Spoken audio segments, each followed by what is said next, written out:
YouTubes. How is it? Right, this is our next job that we're doing. It's an Aston Martin DB9, and what it's come in for is some corrosion on the top of the quarter panel, the roof panel, like the cant rail piece. So the corrosion is gone beyond the glass, so it's probably corroded underneath this piece of glass as well, and also there's some corrosion on the wheel arch as well, bubbling. So it's aluminium, so it's corroding. It's probably not that bad underneath, but obviously we're gonna have to paint this quarter, blend that door, and blend into the roof panel. The glass is gonna have to come out, so the windscreen guys have been down and said they should be able to remove and refit it, no problem, without having to replace it. But the only downside to it is all the interior out the back's got to come out. One for the connectors and two for the brake light. So they won't do that, so we'll have to do that. So my glamorous assistant Reese has already started it. He's really good at strip and fitting, he loves it. So he's took quite a bit of it out already. He's in there now, still stripping some of it. So yeah, once we get it all stripped, we get the glass people out, get them to remove the rear screen, and then we can start doing the repair on the corrosion and start prepping it for paint. So we've got one extreme to the other at the moment. So we've got a nice DB9. It's a little bit old, but it's a lovely car, great condition. And we've got a 53 plate Vauxhall Vectra bumper for some old boy. So about 15 repairs on it already, but it's all paintwork. I look at it all the same really, it's all paintwork. So start the work now on this Aston Martin. So we've had the glass taken out, we stripped the interior, and we've had the glass taken out, so I've cleaned it all up and it's ready to go now. So the corrosion's here, and it's quite bad under the glass there, but fine with corrosion. When you sand it off the alleys, you can sand it off so the alley's really clean underneath, so it doesn't normally get pitted unless it's really aggressive. But also, well, there's a bit here as well I've got to do, and down here. So also you don't want to sort of tackle it with anything too coarse grit wise. You know, if you're using like you know, a little air grinder or angle grinder, you're gonna cut into that aluminium really easily. So I think I'm probably gonna try quickly is these little Scotch 3M. I think I've got any small ones.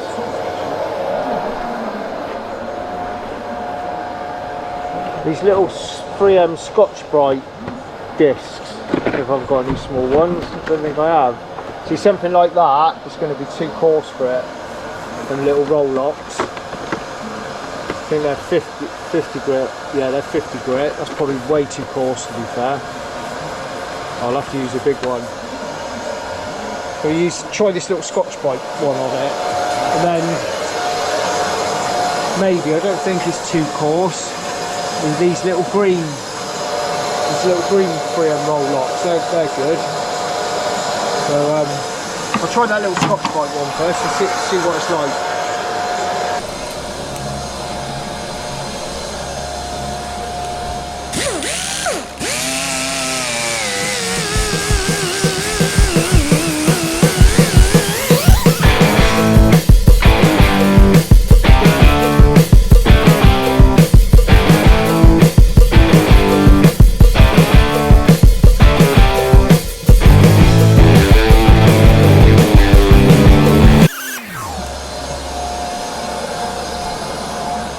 Doesn't help having it on the right tool.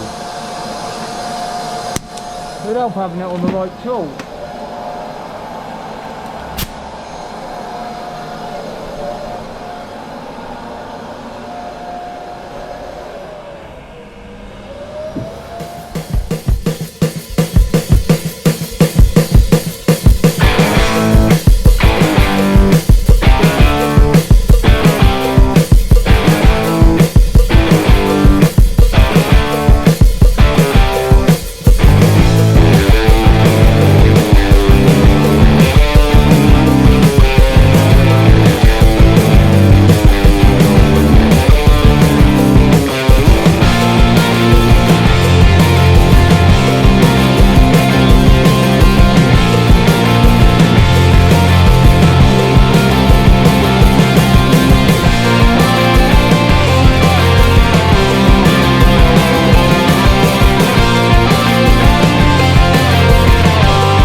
Reese is on. He's working on a 53 plate Vauxhall Vectra. Needed a new bumper, can't get one aftermarket. The old boy's had the car from new, I think, but it just constantly hits the front bumper. It's been repaired multiple times, but wanted to help him out, so we're going to fix this and try and get it to fit a bit better than it was fitting before. But we haven't done any videos on filler work yet, but we will do. We haven't had a lot of filler work, which is probably a good thing, isn't it, Reese? Yeah, definitely. But he's had to do a fair bit on this, so yeah, quite a bit of clagging this one, but it's a lot better than it was. He's done a good job. So we'll get this in primer, and don't know whether to do a video on painting it or not, to be honest. Yeah, clagging Friday, we love it. So I cleaned off all that corrosion with a roll-lock Scotch-Brite wheel, and then I used the roll-lock bristle wheel, the green one, which I think is medium, might be coarse, but it's not too aggressive. If you use like a wire wheel on a drill, obviously the wire wheel is going to be steel, so then you'll get a cross-contamination with steel and aluminium. So you've got to use like the plastic type ones on it. Plus as well, it'd dig in as well, and using like a 50 grit or 36 grit's just too aggressive for aluminium, and it'd just dig into it. You can misshape it a little bit, and then you'll have to put filler in as well. Hopefully this will all feather out. It's cleaned up well. There's a little bit of, I don't know if you can see it, a little bit of pitting in there, but the arch is clean, so I'm going to feather it all out with 180, and then feather that out again with 240. And then when I prime it, what I'm going to do is I'm going to put a couple of coats of epoxy, 2-pack epoxy on there first.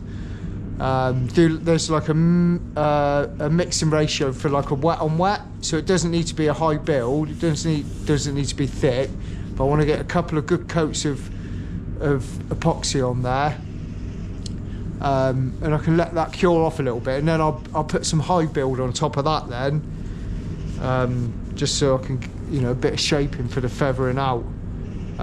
So yeah, I'll crack on with a 180.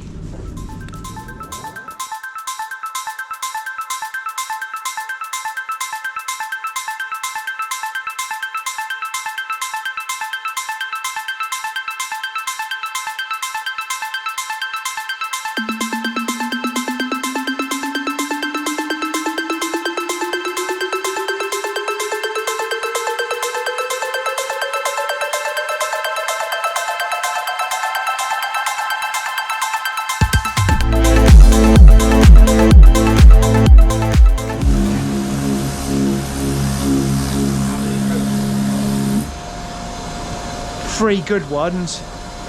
How many you put on? You used it all. What, one good wet one? Yeah, and I've got like a dusty one on first. Yeah. Right. Try and be efficient with the paint. Like.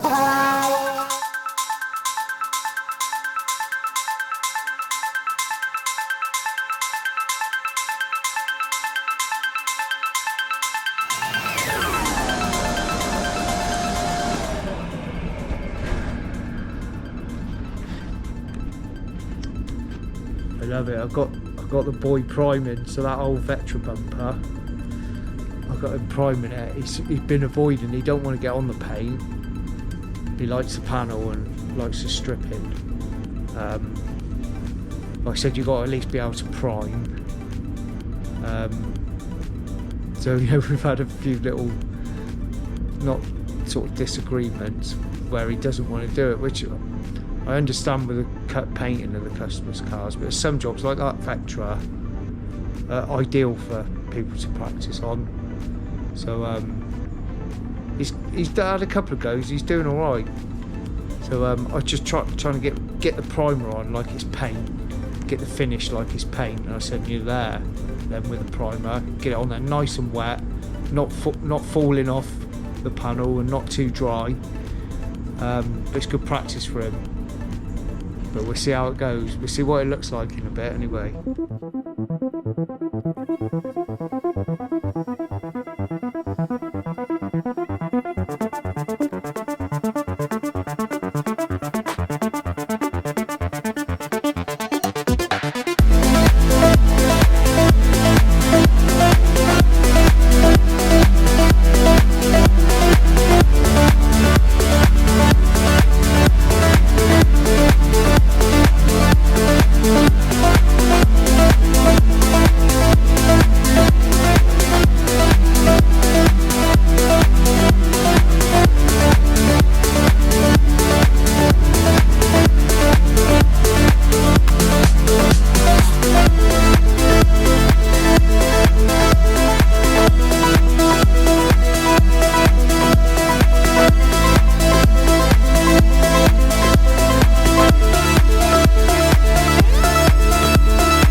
So here's the bumper that I was telling you about earlier, about the boy priming, and he's done a good job. He's primed, he's done all of that. Looks like he's got a decent wet coat on there. See, I knew he could do it. He's got it in him. He'll be painting soon, I won't have to do anything. No chance. Look at him. Good lad. Well, that's our 5 on a Friday, so we're done.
So now I've feathered everything out. I started with 180. Feathered out as much as I could, and then once I found a level, there's a lot of layers on this. So around this, well, there's more of this down here by the arch than there is up here on the pillar. So I feathered it all up with 180 grit on the DA. Just got a little bit to feather out under there. And then finished it off in 240, so that's ready now. That'll be ready for prepping now for primer. So's that, all feels good.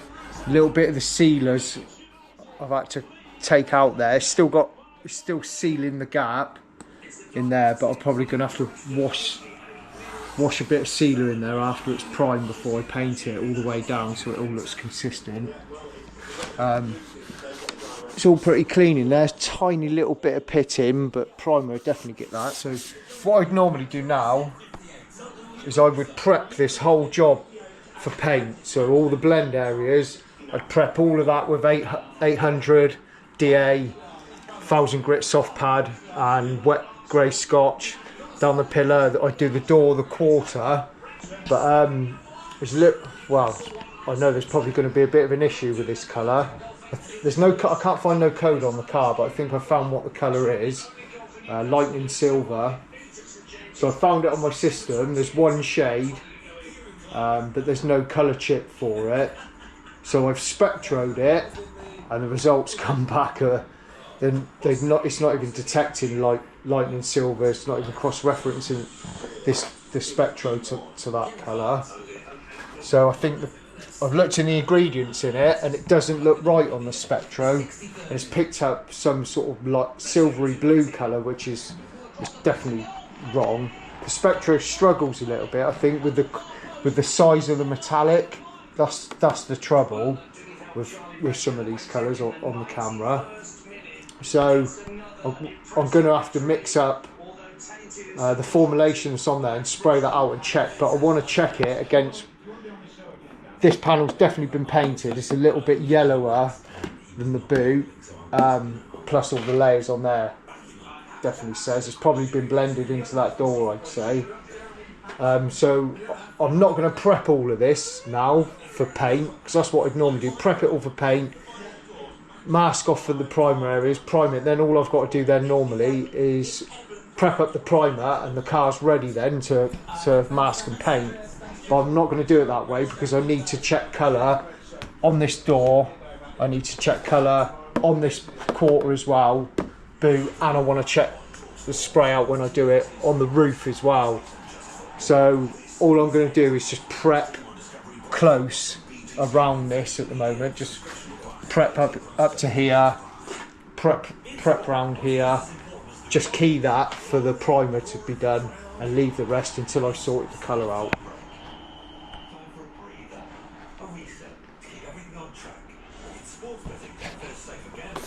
That's feathered in okay now. It was feeling quite lumpy, but it feels alright now. So let's get cracking on with the prep.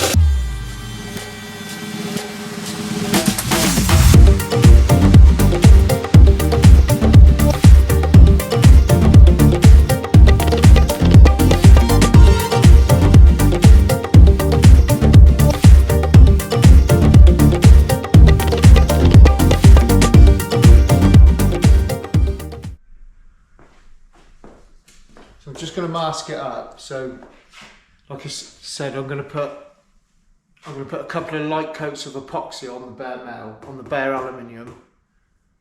But there's a little bit of pitting on the inside where the corrosion was the most aggressive, on the inside lip where the screen is.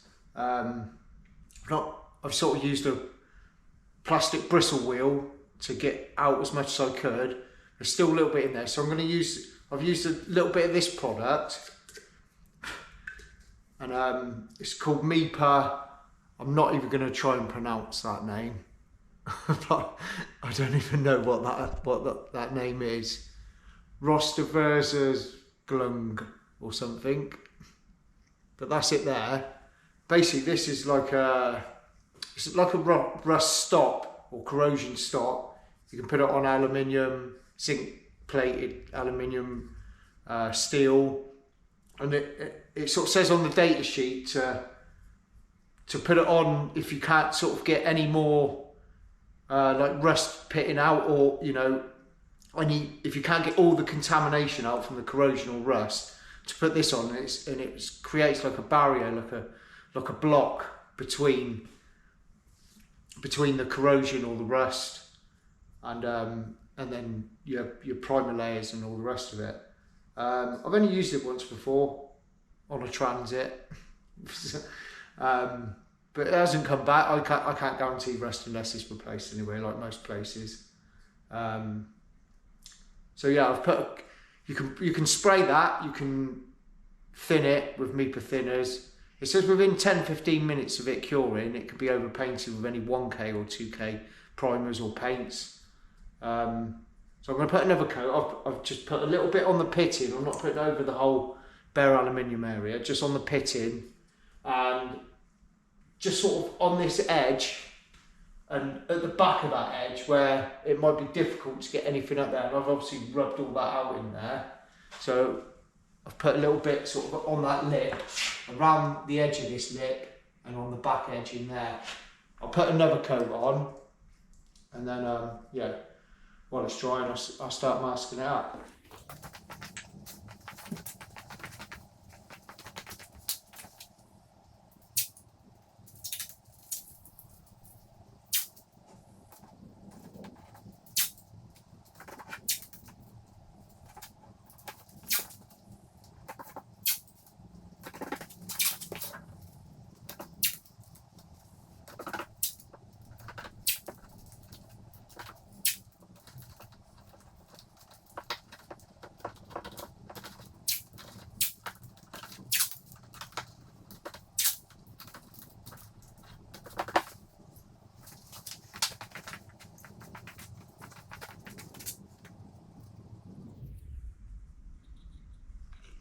It's almost like looks like lacquer in there.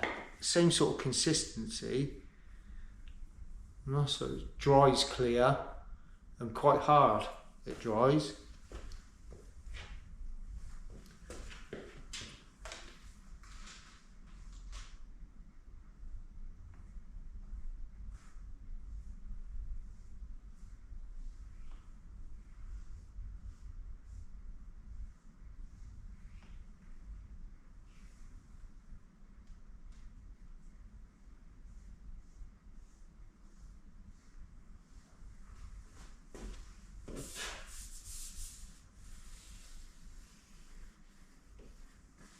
I'm just going to leave the one coat in there because it wasn't that bad.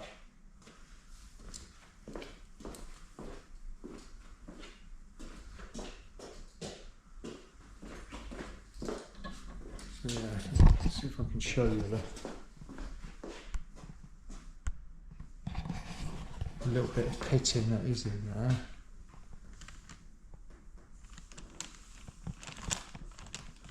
It's not too bad, but just trying to prevent anything from coming back. So all this work that's gone into this for these obviously quite small spots, but there's a lot of work involved for these small spots, and the guy wants step-by-step pictures as well.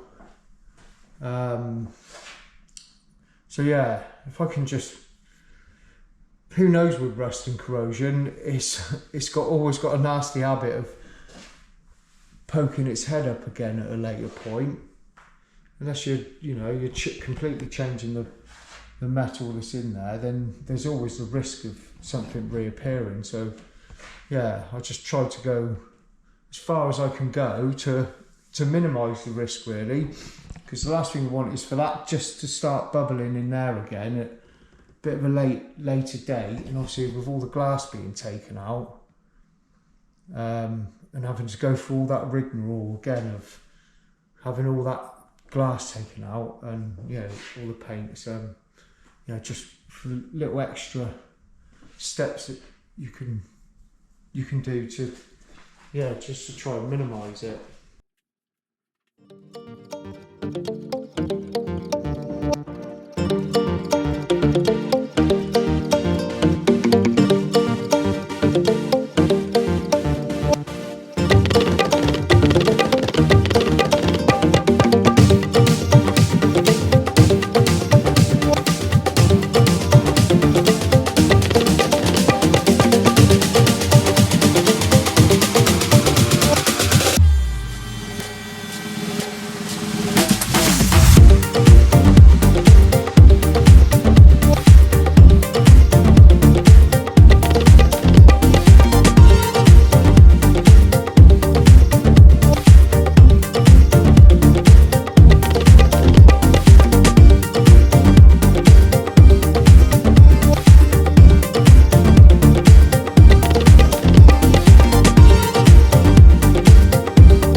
that's the epoxy on there now. I've changed my mind about what I'm going to do. Saturday afternoon, so I'm going to leave it to air dry now till the morning. I'll quickly nip in the morning and just put some high build on it. So it takes quite a while to dry. I've only got a standard hardener anyway for it because I only use it for restorations most of the time. So yeah, instead of rushing it, it says about an hour before you can recoat. An hour to 24 hours is what you've got before you can recoat it if you use it as a wet on wet. But like I said, it takes quite a while to dry out. So I'm just going to leave it to air dry overnight, and then I'll quickly nip it in the morning. Just give it a little tickle with some 320 soft pad, just to key it a little bit, and then put 2 or 3 coats of high builder on it then. It'd be better to do it that way, I think, anyway. Let it cure off, and I know I've keyed it then underneath as well, so I don't want to risk anything. Yeah, and that should be good enough. Alright, so the epoxy's gone off now, it's gone nice and hard. So I'm just going to nib that off with a bit of 320 soft pad and key it up, and then put some iBuild primer on it. Yes, I have had a shave.